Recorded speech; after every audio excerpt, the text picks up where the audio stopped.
What if the biggest financial mistake you're making right now isn't spending too much, isn't earning too little, and isn't choosing the wrong investments? What if it's something far simpler than that? Something so obvious that most people overlook it for their entire lives. More than 4,000 years ago, in the ancient city of Babylon, a poor scribe discovered a single rule that would eventually make him the richest man in the wealthiest city on earth.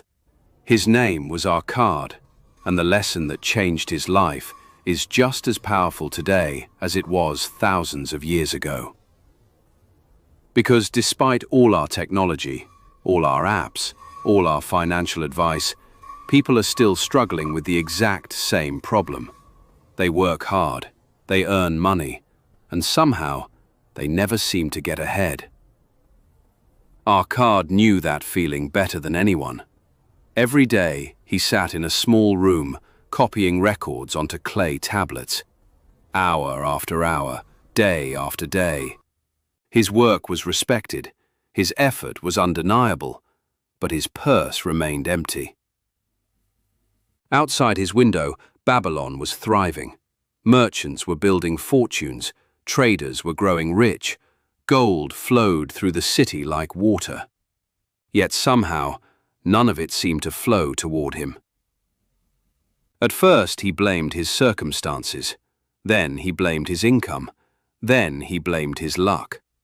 But eventually, he asked a question that changed everything. Why do some people become wealthy, while others spend their entire lives chasing wealth without ever catching it? That question haunted him, and the more he thought about it, the more determined he became to find an answer. One day, an opportunity appeared. Arkad was asked to complete a large writing project for one of the wealthiest men in Babylon, a man whose name was known throughout the city, a man who possessed more gold than Arkad could imagine. Arkad worked tirelessly, and when the task was complete, he gathered the courage to ask a question, not for money, not for favors, for wisdom. How did you become rich? The wealthy man smiled, because he had heard that question many times before, but his answer surprised Arkad. He didn't talk about business, he didn't talk about opportunity, he didn't talk about secrets. Instead, he said something so simple that Arkad almost dismissed it. Pay yourself first. That's it.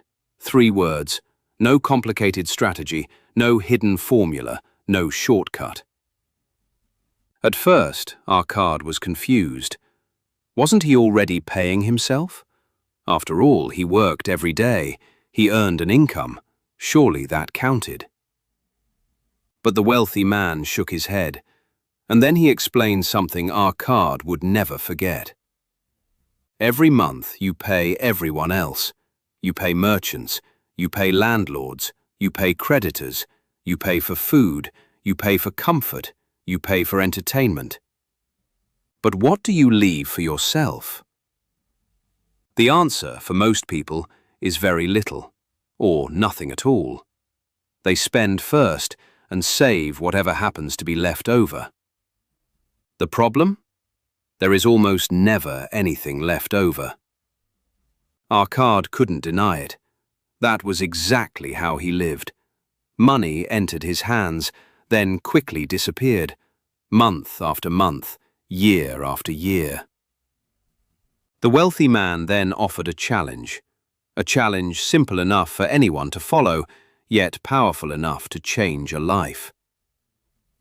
Keep a portion of everything you earn, not what remains after spending, before spending. Even a small portion, 10%, maybe more, but always something, always first. At first it felt uncomfortable.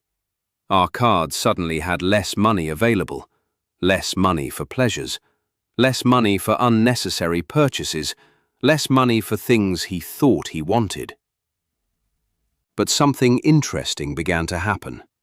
For the first time in his life, his purse started growing heavier. Week after week, month after month, the change was small, almost invisible, but it was real. And more importantly, it gave him something he had never truly possessed before: ownership. Because every coin he saved represented a different future. A future with options, a future with security, a future no longer controlled entirely by the next paycheck. This is where most people misunderstand wealth. They believe wealth begins when you earn more, but often wealth begins when you finally stop spending everything you earn. The amount matters less than the habit, because habits shape identity, and identity shapes outcomes. The moment Arkad began paying himself first, he stopped thinking like a worker and started thinking like an owner. That shift changed everything.